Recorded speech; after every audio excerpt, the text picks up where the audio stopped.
বর্তমান সময়ে যে জিনিসটি দেখা যাচ্ছে, অনেকেই কিন্তু পুরস্কারের আশায় এখনও রাসেলস ভাইপার মেরে এদিক ওদিক নিয়ে যাওয়ার চেষ্টা করছেন বা চিন্তা করছেন। তো আমরাও এমনি একটি সাপ দেখতে পেয়েছি যে মেরে সদর বাজারে নিয়ে এসেছিল।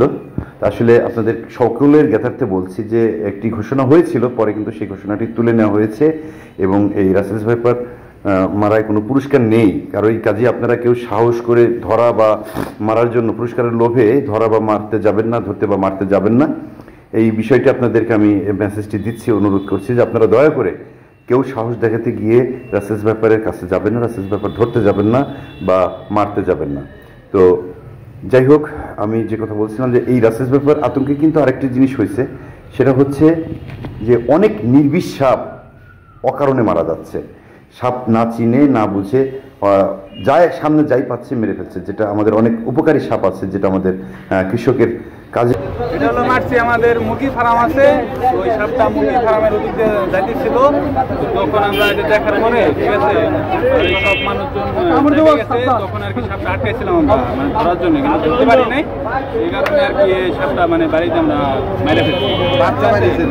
আর এর সাথে আরো 2-3টা সাপ আছে, ঠিক আছে। আর আমরা ফার্মে থাকি তো, কিন্তু ওই যে মনে করেন রাত্রে যাওয়া হয়, সময় এটা আর কি আপনাদেরকে দর্শক আমি একটা জিনিস দেখাই, দেখেন এর যে ডাক্তার ক্লিক করুন, মাঝে ক্লিক করলে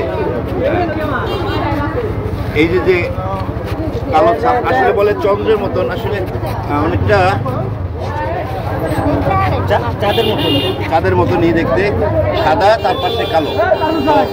যেটা বলছিলাম যে আপনাদের এই রাসেলস ভাইপার নিয়ে আতঙ্কিত হবেন না। আর এই সাপটি বিষধর, তবে সতর্ক থাকবেন, তেরে এসে কখনো কামড় দেয় না। যেহেতু এখন বর্ষার পানি আসছে, হয়তো এখানে ধান ক্ষেত বা বাদাম ক্ষেত বা যে জায়গা ছিল সেই সমস্ত জায়গায় পানি আসার কারণে হয়তো বা লোককলার কাছাকাছি চলে আসছে। কাজেই সকলে সতর্ক থাকবেন, সাবধান থাকবেন, ভালো থাকবেন। দেখা হবে আবার।